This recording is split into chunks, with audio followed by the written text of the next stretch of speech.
twongeye kubaha ikaze kuri mugoroba ku munsi wa gatatu w'amasengesho. Mutwihanganire habayeho gukererwa, sometimes ntabwo biba byoroshye, ariko Imana iradushoboza. Aba ari urugamba amasengesho nk'aya ngaya. Reka dutangire dusenga.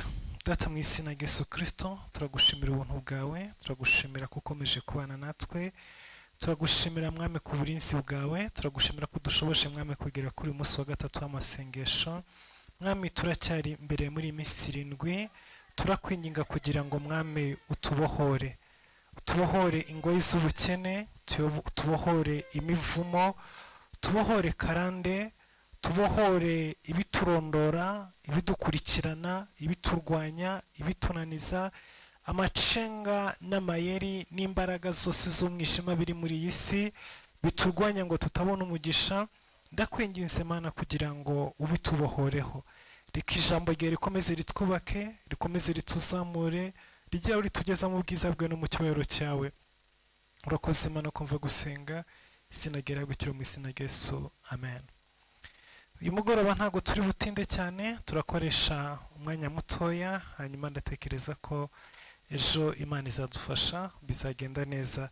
Reka dusome ijambo ry'Imana mu gitabo cy'Imigani ibice 24, dusome duhere ku murongo wa 30 tugeze ku murongo wa 34. Biravuga ngo nanyuze ku murima w'umunyabute no ku ruzabibu rw'umuntu ubuze ubwenge, nasanze hose ari amahwa, hose ifundwe yarahazimagije, kandi uruzitiro rwaho rw'amabuye rwarasenyutse. Nuko ndebye mbyitegereza neza, mbibonye mbikuramo gusobanukirwa. Uti henga nsinzire gato, nihweture kanzinya, kandi nipfunyapfunye sinzire. Uko niko ubukene buzagufata nk'umwambuzi, n'ubutindi bukagutera nk'ingabo. Imana idutabare, Imana itugire neza cyane. Uyu mugoroba twa dufite ibintu byinshi byo kuganiraho, nuko igihe cyadufashe, ariko Imana izadufasha kugira ngo iri jambo turibonere uwundi mwanya, turiganireho mu buryo bugiye deep. Iri jambo riravuze ngo nanyuze ku murima w'umunyabute no ku ruzabibu rw'umuntu ubuze ubwenge. Turavuga ku ubwenge ni ikintu gikomeye, ni ikintu gihambaye. Ubwenge Bibiliya bugereranya n'amafaranga. Biravuga ngo uko ubwenge ari ubwugamo bw'ubufite, niko n'amafaranga ameze. Biragoye kubona amafaranga muri iyi si, biragoye kugira ubutunzi muri iyi si udafite ubwenge. Abakire ni abanyabwenge, umuntu ufite ubutunzi ni umunyabwenge. Hari ubwenge afite abandi badafite. Ntabwo ushobora gutunga amafaranga udafite ubwenge. Muri iyi si harimo ubwoko bw'abantu batatu. Ubwoko bwa mbere ni abantu bafite ubwenge n'ubumenyi bwinshi bwo kugenzura amafaranga. Aba ni abantu bategeka amafaranga, ni abantu bayobora amafaranga, ni abantu bakontorora amafaranga muri iyi si. Ubwo ni ubwoko bwa mbere bw'abantu bari muri iyi si. Ubwoko bwa kabiri ni abantu bafite imbaraga, bafite n'ubumenyi, bafite n'amahirwe, icyo twita amahirwe. Abangaba rero bobo bakorera amafaranga, ntago bagenzura amafaranga, ntago bakontorora amafaranga, ariko bakorera amafaranga. Mu mbaraga bafite n'ubumenyi bafite n'amahirwe bagenda bagira, bashobora kubona utuzi, bashobora kubona imirimo, babona ibintu bituma bakorera amafaranga muri ubuzima, bakorera amafaranga muri iyi si. Abo rero ni benshi cyane. Ababa mu bwoko bwa mbere bw'abantu bagenzura, bayobora amafaranga, bafite ubwenge bugenzura, buyobora amafaranga, ni abantu bake cyane. Ntabwo ari abantu benshi muri iyi si, ni imbarwa, ni abantu babarirwa ku nzara z'intoki. Mu gihugu si benshi, muri karitsiye si benshi. ushobora no kurangiza karitsiye yose utabonyemo umuntu n'umwe muri abantu bari muri icyiciro cya mbere cy'abantu bagenzura amafaranga. Mu mijyi si benshi, no mu isi ntabwo ari benshi. Ni abantu bari kuri topu, ni abantu bo mu rwego rwo hejuru, ni abantu bafite ubwenge bwo kugenzura no kuyobora amafaranga. Amafaranga mu biganza byabo bayategekera umuyoboro acamo. Rero ababakurikira ba kabiri ni abandi bafite ubumenyi, bo ntibafite ubwenge bugenzura amafaranga, ariko bafite ubumenyi, bafite n'imbaraga zibashoboza gukora amafaranga. Ahangaha niho benshi baryamye, benshi niho bari. Bazi za accounting, bazi za economy, bazi imibare myinshi, bazi gukora za marketing, bakoresha imbaraga n'ubumenyi kugira ngo babone amafaranga. Bo bakorera amafaranga, ntibayobora amafaranga, ariko bakorera amafaranga. Babazi ko bitewe n'ibyo bakoze, n'imirimo bakoze, n'imbaraga bakoresheje, hari amafaranga runaka bari buze kubona, hariho igihembo bari buze kwakira. Ni abantu bakora kugira ngo babone amafaranga bakoresheje ubwenge n'imbaraga. Iki ni icyiciro cya kabiri cy'abantu bari muri iyi si. Icyiciro cya gatatu ni abantu bakonsiyuminga amafaranga. Bo ntabwo bafite ubwenge bwo kuyobora amafaranga, nta nubwo bafite n'imbaraga n'ubumenyi zo kuyakorera. Bo bari mu cyiciro cya gatatu cyo gukonsiyuminga, cyo kurya no kunywa. Bategerezwa kubaho, bategerezwa kwambara, bategerezwa kurara mu mazu, bategerezwa gukaraba amazi, bategerezwa buri kintu cyose, ariko bo barakonsiyuminga gusa. Bo bakonsiyuminga amafaranga. Ni ukuvuga ngo isi irimo abantu batatu. Muri izi nyigisho ndatekereza ko kandi ndizera ko umutwe wawe n'ubwenge bwawe biri buze guhumuka, n'amaso yagafunguka, ukamenya aho uri, ukamenya icyiciro urimo. Kuko reka mbabwire ubwoko bw'Imana, deliverance, kubohoka, bigendana no kumenya, bigendana no gusobanukirwa. Iyo udasobanukiwe ibyo urwana nabyo, iyo udasobanukiwe isi urimo, iyo udasobanukiwe icyishe ubuzima bwawe, iyo udasobanukiwe intambara ufite, biragorana kugira ngo ubohoke. Kubohoka gushingira ku bumenyi ufite. Nta zindi nzego zibaho muri iyi si, ni izo ngizo eshatu. Utari mu rwego rwa mbere rwo kuyobora amafaranga, uri mu rwego rwa kabiri rwo gukora amafaranga. Utari mu rwego rwa kabiri rwo gukora amafaranga, ari mu rwego rwa gatatu rwo gukonsiyuminga. Kuko byanze bikunze umuntu wese uri kuri iyi si afite aho ahurira n'amafaranga, yaba yayobora, yaba yakorera, yaba atayakoreye, afite ahantu ahurira nayo. Kugira ngo uryame, ubyuke, utambuke muri iyi si, hari ahantu ifaranga ritegezwa guhura n'ubuzima bwawe. Rero kugira ngo ubohoke ingoyi z'ubukene, kugira ngo uve mu mivumo y'ubukene, bisaba gusobanukirwa icyiciro urimo. Nimba uri mu cyiciro cya gatatu cy'abantu bakonsiyuminga amafaranga batayakorera, utegerezwa cyangwa se usabwa kugira ngo uve muri iki cyiciro cy'abantu bakonsiyuminga, hanyuma ujye mu cyiciro cy'abantu bakorera amafaranga. Ntabwo uzigera ukira n'umunsi wa rimwe, ntabwo ubukene buzigera buva ku buzima bwawe n'umunsi wa rimwe. Igihe cyose ukiryamye muri iki cyiciro cy'abantu bakonsiyuminga, utarinjira muri levo y'abantu bakora, y'abantu bakorera amafaranga. Nimba uzi ko nta kintu na kimwe ushobora gukora ngo winjize amafaranga, nimba uzi ko nta kintu na kimwe ushobora gukora ngo ubone amafaranga, ndakubwiza ukuri, imivumo n'ingoyi z'ubukene muracyageretse. Kugira ngo ikuveho no kugira ngo ikurekure, nubwo bagusengera bagusiza amavuta yo muri Isirayeli, nubwo bagusengera upfukamye kuri bya bitaka byo muri Isirayeli, nubwo wajya kumva ya Yesu ukaba ari ujya gusengera no kwiyiririza, nubwo wakora amasengesho y'iminsi 7, mu 8, 10, 100, 200, 300, ntabwo ubukene buzigera buva ku buzima bwawe. Kuko isi nuko yubatse, inzego zayo nuko ziri. Uri mu cyiciro cy'abantu bakonsiyuminga, ugendana n'ubukene, ubana n'ubukene, ntibuzigera buva ku buzima bwawe. Ntibakababeshye ngo hari maje twakoresha, ngo hari ubundi buryo runaka bakoresha ngo uve mu bukene. Ntabwo bishoboka. Gukira no kugira amafaranga. Ubukire muri isi bubarirwa amafaranga. ibintu byose bibarirwa mu gaciro k'amafaranga. Buri kintu cyose kiri muri iyi si kibarwa mu gaciro k'amafaranga.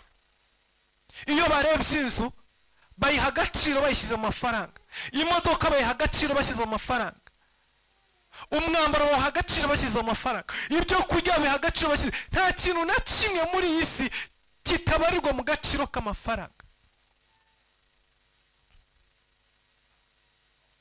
Nta masengesho ariho, reka mbabwize ukuri, reka mbakurire inzira ku murima, nta masengesho ariho, nta deliverance ziriho, nta mavuta ariho, nta bintu runaka uzakora uzasenga uziyiriza, nta mukozi Imana no kuhari uzahura nawe uzakurambikaho ibiganza, nta mupfumu uzajyaho uzagwa umuti runaka uzatuma ukira ukikiye mu cyiciro cya gatatu cy'abantu bakonsuminga, badashobora guproducinga, badashobora gukora. Nta gihari kizigera gihindura ubuzima bwe n'imibereho yawe.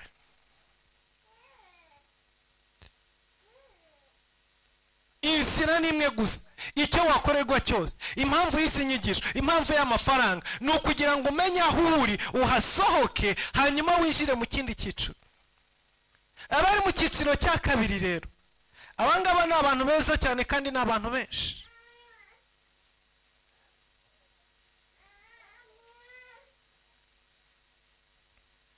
Ku ishuri iyo tugiye kwiga batwigisha gukorera amafaranga.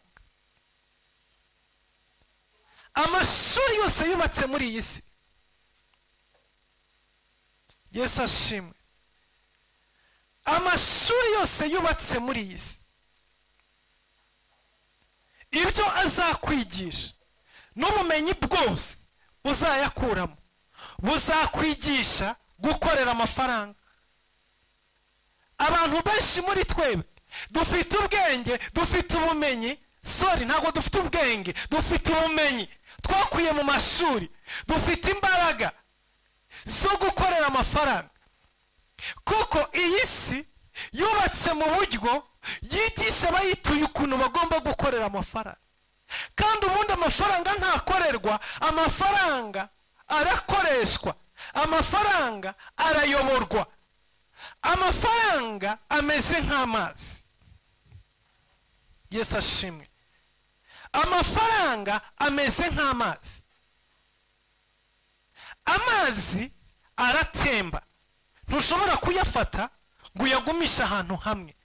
Iteka ahantu amazi ari aba arimo ashakisha inzira yahanyura ngo agende. Niko amafaranga ameze. Mwese mwambera abahamya, mwebwe munkurikiye n'abazadukurikira murabizi neza. Amafaranga amaze guca mu biganza byanyu ntagira uko angana. Wicaye ukaba ruhereye igihe watangiye kumenya ubwenge, ukamenya amafaranga icyo ari cyo, mani icyo ari cyo, ukabara amafaranga amaze guca mu biganza byawe ni amamiliyoni n'amamiliyoni, ntago agira uko angana, ni menshi cyane, ariko nta na rimwe rigihari. Nayo warayubonye muri kano kanya, nayo yakuzeho muri aka kanya, hari ibintu ahita gusa kwita uyakoresha agahita agenda. Amafaranga rero ameze nk'amazi. Niyo mpamvu abantu bakora amafaranga ntibashobora kuba abakire, kuko iyo ukorera amafaranga urakora ugahembwa ukakira amafaranga, ariko akigera mu biganza byawe ameze nk'amazi, ahita atangira gushaka inzira iyasohora, iyajyana, ayigendere ave mu biganza byawe. Nuko amafaranga ameze, karagiteri z'amafaranga, prinsipe z'amafaranga, ubuzima bw'amafaranga bumeze nk'amazi, aratemba.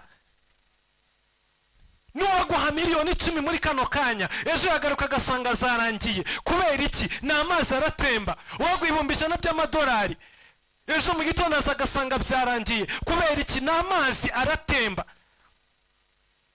Rero iri banga ni secret yuko amafaranga ari amazi atemba, bifitwe n'abantu bake muri iyi si.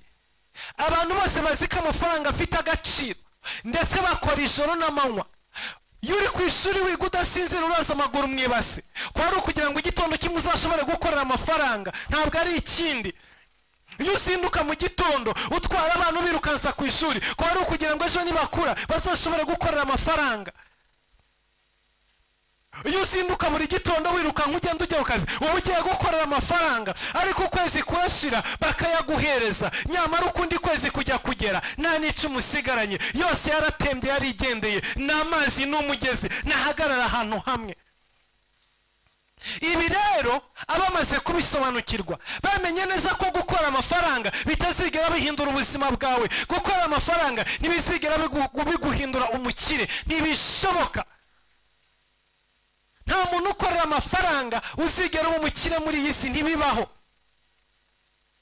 Iri ni ibanga rikomeye. Iyi ni inyigisho utazasanga muri university uzajya kwigamo, utazasanga yaba iyi Burayi, yaba iyo muri Afurika, yaba iyo muri Amerika, yaba iyo muri Aziya. University yose uzajya kwigamo, ibindi mo nkubwira ntibazigera bikwigisha, ntibazigera bikubwira. Utabyumviye ahangaha keretse Imana yonyine gusa izabikumenyesha, ariko uku niko kuri.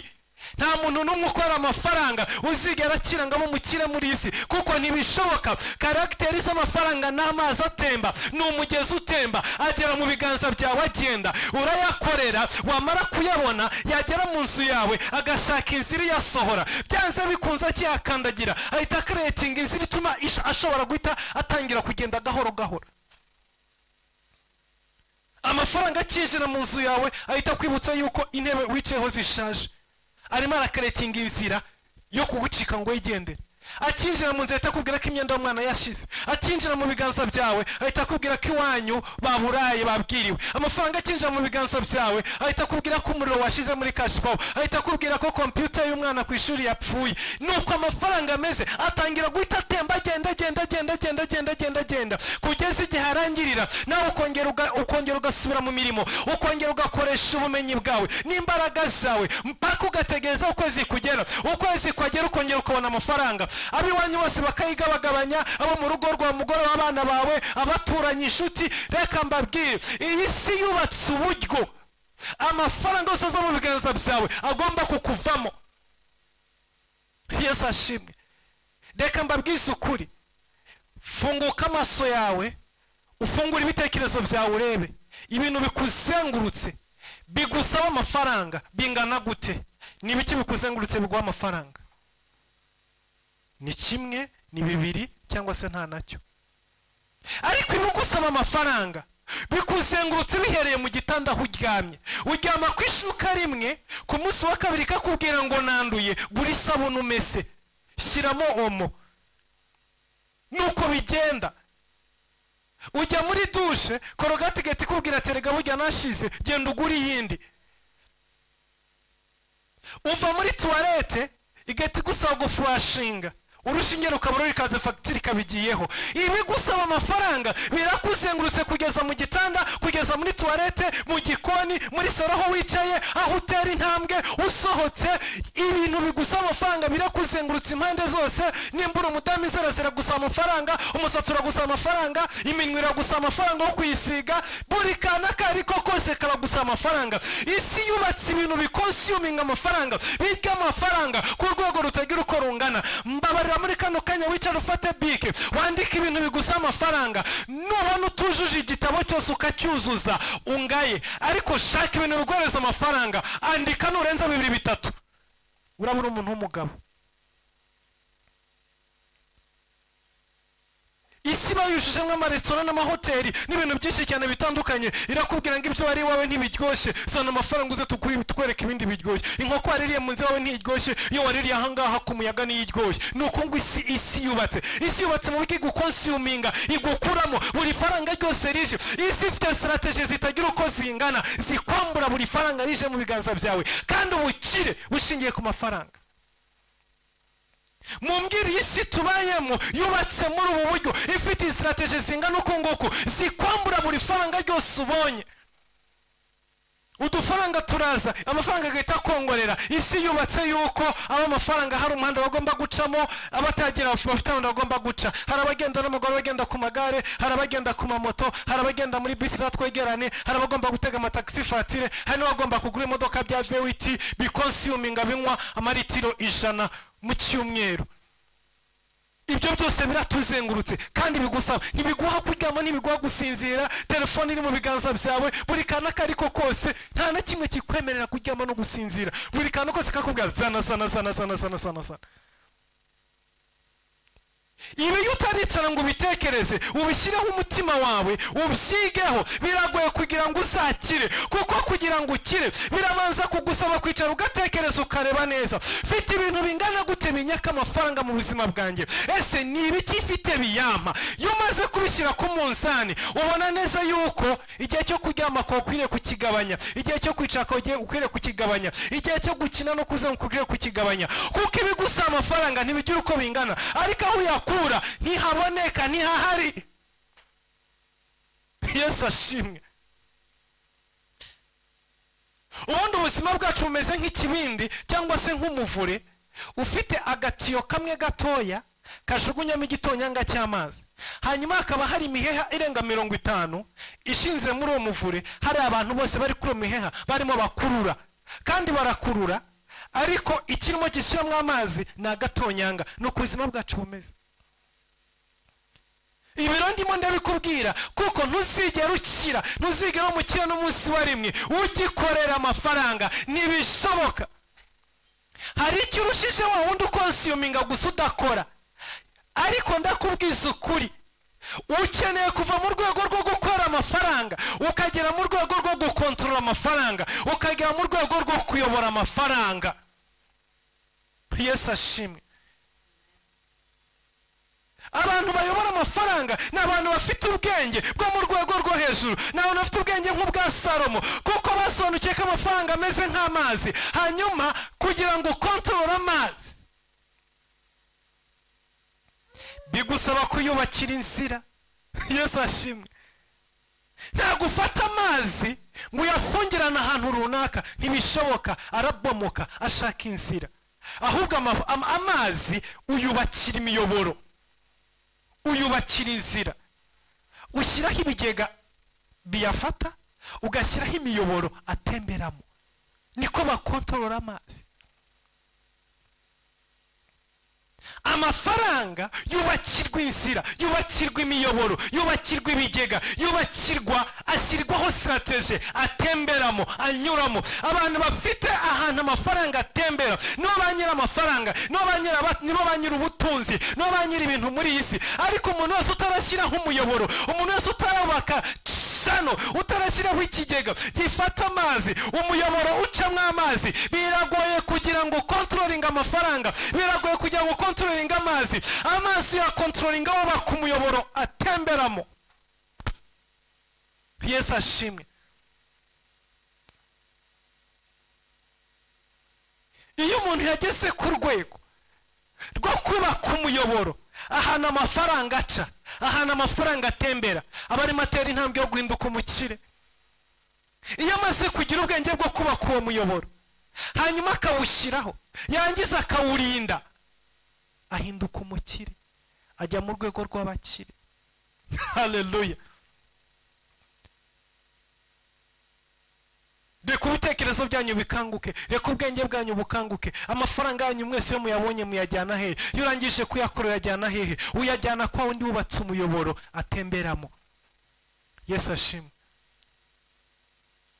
hari abantu bagize ubwenge muri iyi si, niyo mpamvu uzareba umuntu ashobora kuba ari minisitiri, afite umushahara mwinshi pe uhambaye, ariko kuko azi neza ngo umushahara ntuzigera umuhindura umukire, azakora ibishoboka byose. usanga hari hoteli yubatse, usanga hari ikindi kintu runaka yubatse, byanze bikunze ya creatinze, hari estate runaka yashyizeho, hari supermarket runaka iri hariya, ahantu amafaranga atembera, ahantu amafaranga anyura, hari amapartment runaka, abantu bose barakora bagenda bazana amafaranga bacisha muri wa muyoboro. ntabwo duha umuntu amafaranga kuko tumukunze, ntabwo duha umuntu amafaranga kuko tumugiriye impuhwe, tuyashyira mu muyoboro yubatse agatemberamo, agakomeza controllinga imigendere yayo. nawe ntashobora kuyafata ngo ayagumane, ayafungirana ahantu hamwe, ahita atakaza agaciro. agaciro k'amafaranga nicyo bita movement of money.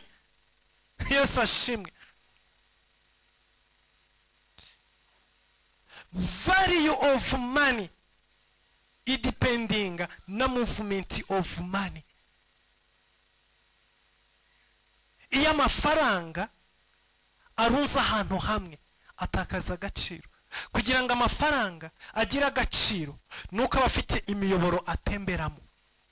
Niyo mpamvu iyo banki yagize amafaranga menshi ihita igabanya interest kuri credit, igahita isaba abantu bose ko baza gufata amakredi ku giciro cyo hasi kugira ngo bayasohore. Buriya banki ntizunguka kandi ntago zizamuka kuko zibitse amafaranga menshi. Oya, banki zizamuka kandi zunguka kuko zifite abakiriya benshi barimo bakoresha amafaranga yazo. Iyo ni secret kandi batazigera bakwigisha mu ishuri, batazigera bakubwira. Ofete banki ntizamuka kuko ari banki cyane izina riri hariya. Oya, banki izamurwa n'abantu bafasha amakredi, abantu bafasha amadeni, abantu barimo bakora. Iyo wafashe ideni wahindutse umukozi, wahindutse ambasaderi wa banki wo kwiteza imbere. Iyo wafashe kredi, waba uri mu kazi wafashe iriya kredi ya salary, waba wafashe wafashe amafaranga yo kujya gucuruza muri business, ari amafaranga ufashe muri banki, ako kanya uba uhindutse umukozi wa banki ukomeye cyane kurenza wa wundi wicaye muri banki hariya kuri gishe. Buriya abakozi ba banki bateza banki imbere ntabwo ari bariya basinyi, ntabwo ari bariya bicaye hariya kuri gishe ugenda bakaguhereza amafaranga. Oya, abakozi ba banki bateza imbere banki, bakiza abanyira amabanki, ni mwebwe mwafashe amakredi muri hirya no hino ku gasozi, muri mu masoko, murimo kurangura za Dubai, murimo kubaka amazu n'indi bitandukanye. Ni mwebwe abakozi ba banki, ni mwebwe mukorera banki, ni mwebwe muhemba bariya bose bicaye muri ofisi, ni mwebwe mubahemba. Ariko ntibazigera bikubwira, ntibazigera bakubwira yuko muri kano kanya kredi baguhaye ugiye kubateza imbere. Ntibazigera bakubwira ko kredi baguhaye ariyo bazavana mu mushahara bazahemba abakozi babo. Ntabwo bazigera bakubwira yuko ideni wafashe uri mu kazi ariryo rigiye gutuma bazamuka bagera aho bagera. Ntabwo bazigera bikubwira. Kubera iki? Icyo bakoze, bubatse umuyoboro amafaranga atemberamo, bubatse ikigega amafaranga acamo, bubaka cano amafaranga akomeza azengurukamo. Ibyo bikomeza wenda wa miliyaderi, abandi bagakomeza abakozi babo. Yesu ashimwe. Nta mukire n'umwe uriho muri iyi si ukora amafaranga ku kwezi, ntawe uhari. Nta mukire n'umwe uriho kuri iyi si ufite umushahara uri hejuru ngakora amafaranga runaka, ntawe uhari. Nimba mugira ngo ndabeshye muzakore ubushakashatsi. Hari umukinnyi w'umupira sinibuka izina ryiwe, yahembwaga amafaranga amamiliyoni y'amadolari buri kwezi. Kariyeri yiwe irarangira arananirwa. Amaze kunanirwa ajya mu zabukuru, yarakenywe, ngira ngo ari uwo muri Brazil, sinibuka izina ryiwe. Yarakenywe kugeza igihe basiga bamukubitira mu kabari ngo icupa kaburi cyo ryishyura. Umukinnyi umwe muri Afurika witwa Eto, ubanza ari Eto, sinjya nkurikirana ibintu by'umupira cyane, mumbabarire nimbivanga, ariko babyanciye mu matwi. Niyo wahagurutse afata indege aramusanga, aravuga ati mukuri turimo turakorwa n'isoni. Agira utuntu amufashisha. Abantu bose bakorera amafaranga yo ku kwezi, bakora umushahara ku kwezi, ubuzima bwabo bugahinduka. Nabamaze kwiga yuko nyuma y'uwo mushahara bakeneye kubaka cano, bakeneye kubaka umuyoboro amafaranga atemberamo. Bafate amafaranga bakoreye bayubakisha imiyoboro amafaranga azajya acamo. Hanyuma iyo miyoboro imaze kuzura, abantu batangira gucisha amafaranga muri iyo miyoboro. Ntabwo tuyabaha, tuyacishamo. Niko biri. Niko biri. Iyo ubyutse mu gitondo ugiye kugura korogati, nyiri uruganda rwa korogati ntabwo ari impuhwe umugiriye, ahubwo yashyizeho umuyoboro amafaranga atemberamo. Nawe urabyuka mu gitondo ukajya gucishamo amafaranga yawe akahanyura kandi atemba amunyuraho. Ubwenge bwiwe bumufasha gukontrolinga iyi miyoboro, bumufasha gukontrolinga izi nzira. Yesu ashimwe. bwoko bw'Imana turi abakene bakeneye kubohoka, turi abakene bakeneye guhindurirwa imitekerereze, turi abakene bakeneye guhishurirwa, bakeneye ubwenge bw'Imana kugira ngo tuzamuke tugire ahantu tugera. Reka mbabwire, nimba ari umukire wabayeho muri iyi si ukomeye cyane ni umugabo witwa Salomo, ariko uyu nguyu ubukire bwe ntandi yabukuye mu bwenge. Yazamutse umusozi ajya imbere y'Imana, arara imbere y'Imana, ararasenga, ararayinginga Imana. Imana amanuka amusanga aramubwira ngo urashaka iki? Avuga ngo ndashaka ubwenge. Yari yaramaze kumenya agaciro k'ubwenge, reka mbabwire, Salomo ntabwo ari umwana wavutse kimwe natwe twese. Oya, ntabwo umwana wavutse kimwe natwe twese. Ntabwo yavukiye mu rugo rwa kagofero, ntabwo yavutse mu rugo rusaba umunyu, ntabwo yavutse mu rugo rwigisha abana muri 9 years muri karitsiye. Oya, ntabwo yavutse mu rugo rwigisha abana mu kiburamwaka. Salomo yavutse isa ari umwami, yavukiye ibwami, yize amashuri y'ibwami, yigishwaga n'abahanga ba mbere mu gihugu, yize amasomo yo kuyobora igihugu, yize ekonomi, yiga amategeko, yiga buri kimwe cyose. Yari afite ubumenyi n'ubuhangange buteye ubwoba mu bijyanye na edikasiyo, ariko ibyo ntabwo byashoboraga kumugezaho agombaga kugera. Niyo mpamvu igitondo yabaye umwami yahicara avuga ngo amashuri yose akomeye nize n'ubumenyi n'ibyo nize n'ibyo nabonye kwa data ntabwo bihagije kugira ngo ngire ahantu ngera muri iyi si, nkeneye ubwenge. Azamuka umusozi, arara imbere y'Imana, arara ku karago, arara mu butayu, arara mu ishyamba asenga mpaka kugeza mu gicuku cya hagati. Imana amanuka iramusanga, iramubwira ngo mwami, ko nzi ko nta kintu ubuze, niki cyakuraje imbere yanjye? Umwami aramubwira ati Mana Uwiteka Nyiringabo, nkeneye ubwenge n'ubumenyi muri iyi si. Biravuga ngo Imana yamuhaye ubwenge n'ubumenyi, hanyuma ahinduka umukire, ahinduka umumiliyaderi. Bibiliya ihamiriza, Bibiliya yemera. Kugeza uyu musore ntawe uragera ku rwego rwiwe. Byabaye kubera ubwenge, ntabwo ari amashuri. Ubwenge buguhindura umukire, ubwenge buguha ubukire. Ntabwo uzigera ubona mu mashuri uko yaba ameze uko ariko kose, buva mu isi y'umwuka. Nzabigaruka ku munsi w'ejo, Imana nitwemere ikaduha uburyo. Buva mu isi y'umwuka, niho buturuka. Hari ababushakira ikuzimu, hari n'ababushakira ku Mana, ariko nta shuri rihari ribyigisha. Ntabwo uzigera ubona n'umunsi wari. Aho uzajya hose bazakwereka uburyo ki uzacunga amafaranga ya banki ntihombe. Ntabwo bazigera bakwigisha uko uzashinga banki yawe, bazakwigisha uko uzacunga amafaranga ya banki ntihombe. Bazakwigisha uko uzacunga amafaranga ya kampani runaka ikazamuka igatera imbere, ariko ntabwo bazakwigisha uko uzatangiza kampani yawe. Bazakwigisha ukuntu uzaba umukozi mwiza wa bosi, ukumvira bosi akagukunda kandi ukagira inyungu, ugatanga inyungu zihambaye, ariko ntibazigera kwigisha uburyo ki uzaba bosi. Nta shuri rihari ryigisha abantu ko baba bosi. Bazakwigisha uburyo ki uzakora imibare, ugatunganya imisoro y'ikigo runaka ntigihombe, ntikigire icyo kibura. Ayo masomo uzayiga. Bazakwigisha uburyo ki uzashakira ikigo cy'abandi abakiriya, ukakizamura, ugakora marketing, ukabazanira abakiriya bagatera imbere, bakagera ku rwego rwo hejuru. Ariko ntabwo bazigera bakwigisha uburyo ki uzazana abantu bo kuza kukuzamura no kugushyigikira no kukugeza ku nzozi zawe. Ntabwo uzigera ubona iryo shuri bikwigisha.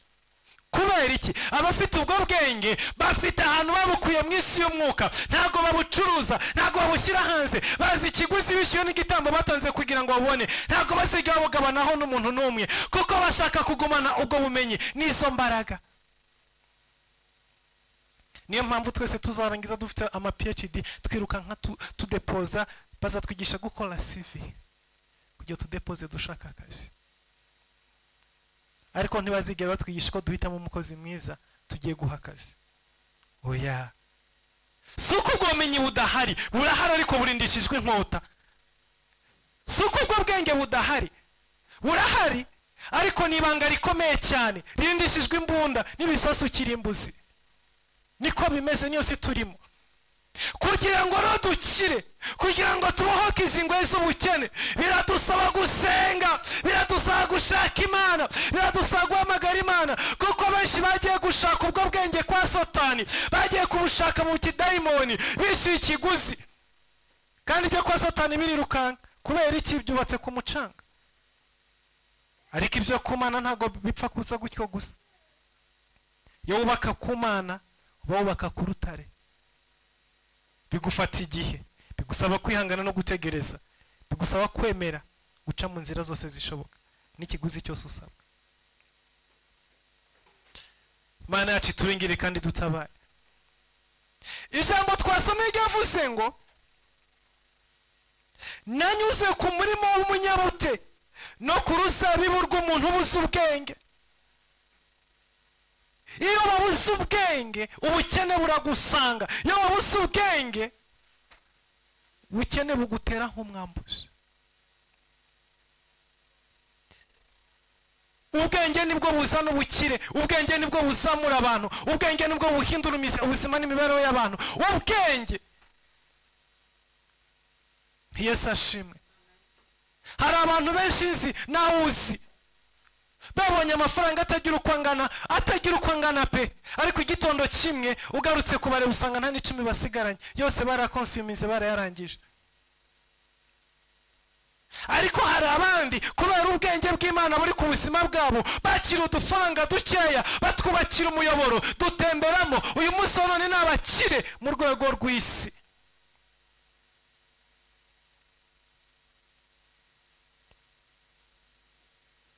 Abantu benshi ntibakenye kuko babuze amafaranga, ntibakenye kuko babuze amahirwe, ntibakenye kuko babuze ubushobozi, ahubwo bakenye kuko babuze ubwenge bubazamura.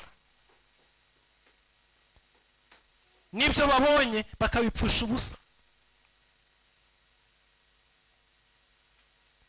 Ndakubwiza ukuri, izi nyigisho zigira ikintu zikora mu buzima bwawe, kuko nkubwije ukuri nibyo pe, urakorera amafaranga, urakoresha imbaraga, urazinduka, ariko iminsi ya pasi iragutegereje, iminsi y'intege nke iragutegereje.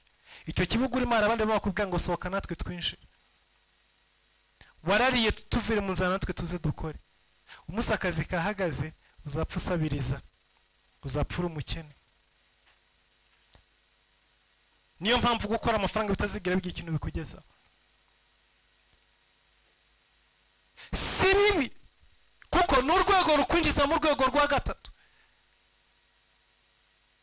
Rukwinjiza mu rwego rwa mbere, ni urwego rwa kabiri rukuzamura mu cyiciro cya mbere. Ariko nudatekereza ngo utekereze neza ibyo ukora n'amafaranga ukora n'ibyo winjiza, ubare imbaraga zawe, ubare iminsi yawe, ubare ibyo ubona, utangire gutekereza no gusaba ubwenge bwo kubaka umuyoboro amafaranga azatemberamo, uve mu rwego rwo gukora amafaranga ugere mu rwego rwo gutangira kuyobora amafaranga. Ndakubwiza ukuri, nubwo waba ufite byinshi kano kanya, ukora ukagura imodoka, ukora ugasohoka muri wikendi, ukora ukagenza gute, ukiri ku rwego rwo gukora amafaranga uracyafite ubukene bukiguhambiriye, uracyafite imigozi iguhambiriye, uracyakeneye kubohoka.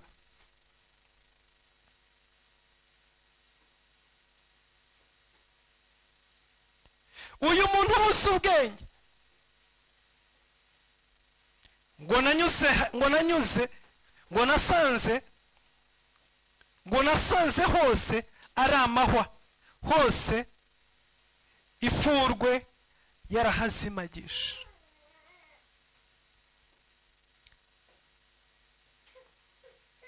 Iri jambo rifitemo amasekre menshi, rifitemo amaprincipe menshi. Reka nzarigarukaho ku munsi w'ejo, ko igihe kiratujyanye, amaso yadusize. Ariko reka iri jambo nzarigarukaho ku munsi w'ejo, kuko ibintu Bibiliya yatubwiye muri iyi mirongo, ubwenge buri muri iri jambo birasaba kubwagura no kubwinjiramo cyane. Ni ibintu byinshi, muri kano kanya ntitwabirangiza. Ariko reka nkubwire ngo mu mbabazi z'Imana n'urukundo rw'Imana, uyu mugoroba usaba Imana ubwenge, ubwira Imana ngo Mana, nk'uko wahaye Salomo ubwenge, nanjye umpa ubwenge. Reka turangirize mu gitabo cy'umubwiriza, iri ngiri ryo nzarigaruka ku munsi w'ejo nk'uko mbasezeranije. reka tujye mu gitabo cy'umubwiriza igice cya 7 umurongo wa 12.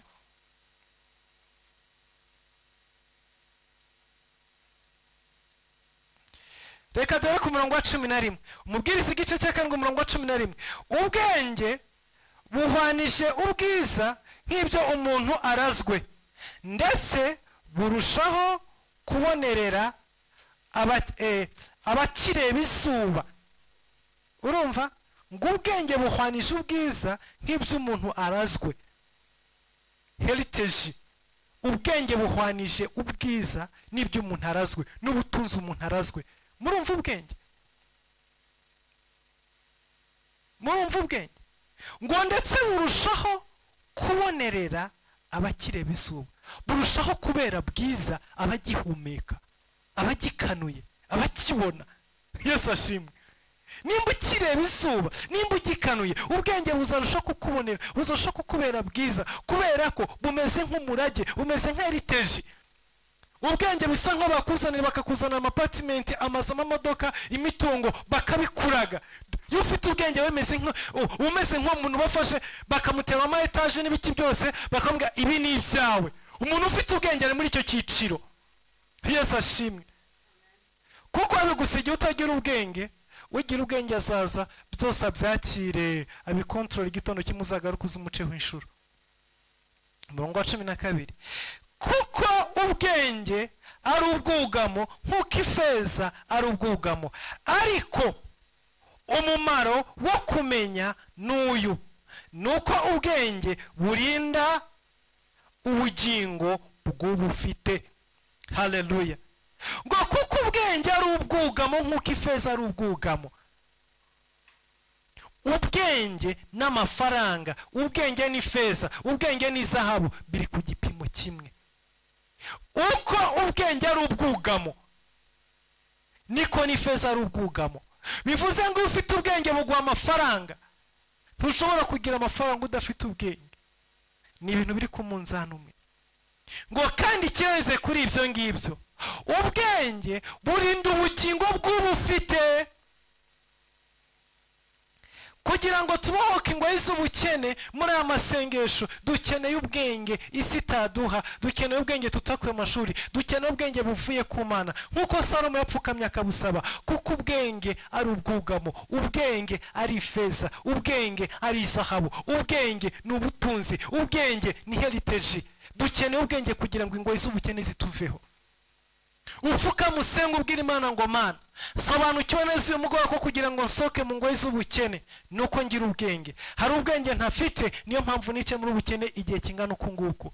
Nk'ubwenge bumbohora ingoyi z'ubukene, nk'ubwenge bunkura mu mivumo y'ubukene, nk'ubwenge bunkura muri ubu butsindi, nk'ubwenge bunkura muri izi ngoyi z'umwijima naboshywe za karande n'izindi. Kuko karande iyo zigufashe, niyo imyuka y'abadamu yose igufashe, ikintu cya mbere yangiza ku buzima bwawe, yangiza imitekerereze yawe, yangiza ubwenge bwawe. Ubwenge bwawe buragenda bugacurama neza bukarangira, ku buryo utabaho ushobora gutekereza ikintu cyakugirira umumaro. Ntushobora gutekereza aho wava n'aho wagera, ntushobora gutekereza ikintu cyandura amateka y'ubuzima bwawe, ntushobora gutekereza uko ejo hawe hasa hatandukanye naho uyu munsi. Oya, ya myuka iragenda ikagutwara ubwenge, ukaryama nk'ifi iryamye ku ipanu y'amavuta, izingwa iryamye mu nyanja irimo ishirira, izingwa iryamye mu mazi. Ni ukumera. Ariko iyo ufite ubwenge urakanguka, ukareba aho uri, ugatekereza aho uzabura ejo. Reka dusenga Imana. Data, mu izina rya Yesu Kristo, turagushima kubw'uyu mugoroba, turagushima kubw'ijambo ryawe, turagushima kubw'imbabazi zawe, turagushima ko utugiriye neza Mana. Duha ubwenge buduhindurira amateka, duha ubwenge buduhindurira ubuzima, duha ubwenge budukura mu bukene bukatwinjiza mu butunzi, duha ubwenge butuzamura ku rundi rwego, duha ubwenge butuma tumenya uko tuyobora amafaranga n'uko tuyakontrolinga, duha ubwenge butuvana mu gukora amafaranga tugere ku rwego rwo kuyobora amafaranga, duha amahirwe, udufungurira imiryango, utumenyeshe icyo dukwiriye gukora. Mu izina rya Yesu Kristo Nazareti, urakoze Mana kumva gusenga, izina ry'ishimwe mu izina rya Yesu, amen. mwakoze ko imbere y'Imana dusubira mu gitondo muri morning glory, ndetse dusubire ku manywa tuba dufite inyigisho, neje ku mugoroba tuzaturanga, ejo tuzagerageza dutangire hakiri kare kugira ngo dushobore kurangiza ino jambo. Hanyuma mbere yuko uva ku murongo watanga ituro ryo gushyigikira umurimo w'Imana. Izo nimero ziri kuri screen yawe, cyangwa se abari kuri Zoom n'abari kuri WhatsApp mwakoresha za nimero musanzwe mukoresha mutura, hanyuma tugakomeza gushyigikira umurimo w'Imana no kubaka ubwami bw'Imana no gusapotinga ministeri, kandi Imana ibaha umugisha, ikomeze bazamure ubutunzi mu izina rya Yesu Kristo Nazareti. Amen. Mugire ijoro ryiza. Bye bye. Good night.